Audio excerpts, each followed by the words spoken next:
come springtime, half of my dining room, well, maybe a quarter of my dining room, turns into a greenhouse. So what I'm going to go through right now are these 4 pots that I have here.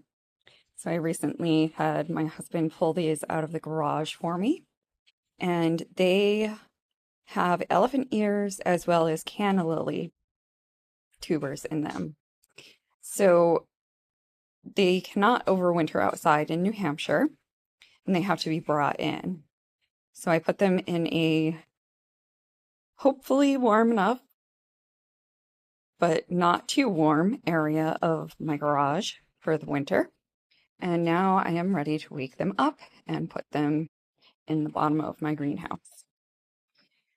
So I have 2 lovely little kitty cats who really enjoy digging in dirt, getting into all things plant related. So I just took a couple of the green shelf metal wire racks and put those on top. So you may be noticing a slightly pinkish hue. That's from the grow lights in the greenhouse. But you might also notice this brownish on top of all of these pots. So what I do is, after cutting them back, before storing them in the garage, I sprinkle them with cinnamon. So it's just ground cinnamon. You know what? I just get, the cheapest one. I don't get anything fancy, not organic, just whatever cinnamon.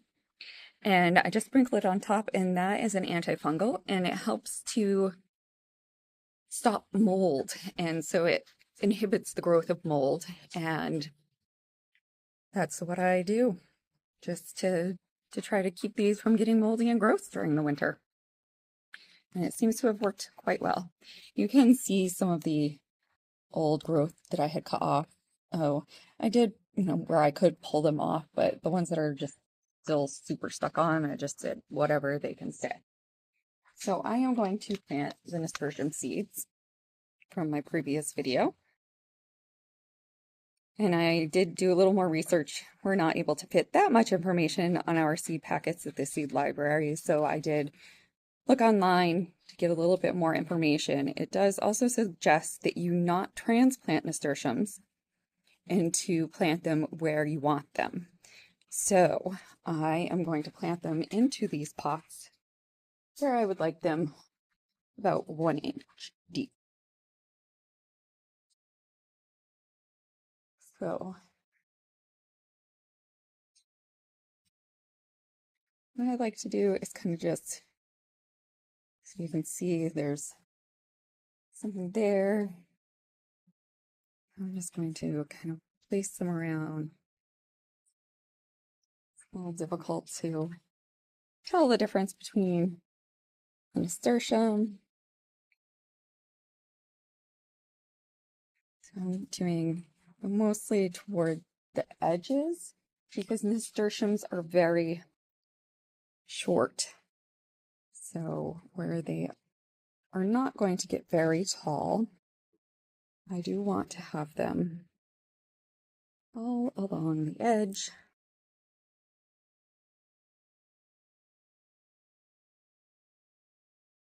Let's see, nasturtium seeds are quite large. And I searched my further research online did also suggest soaking them for a day before planting them, but did not read that yesterday.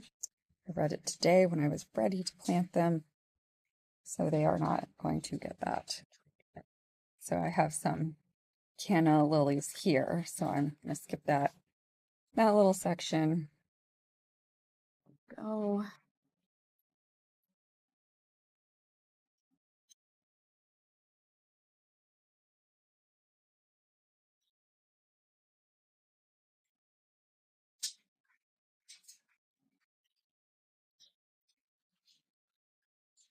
I believe we have a fly that has gotten in the house. Is driving one of our cats crazy. You can see some nasturtium debris from last year here. It's okay. I'm just gonna leave it. So those were all the seeds from the seed library. So now I'm also going to put some of the seeds that I had collected just to have some diversity, biodiversity. These are some of mine. And also increase the odds of germination if for some reason I did something to my seeds to make them not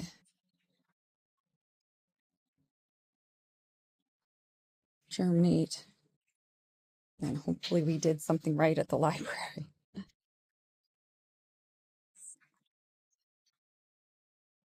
Thought I dropped a couple of Berber rugs, so if I did, there's no finding them. The vacuum will. Again, just kind of dotting them all around. And don't worry, I will be sinking these in.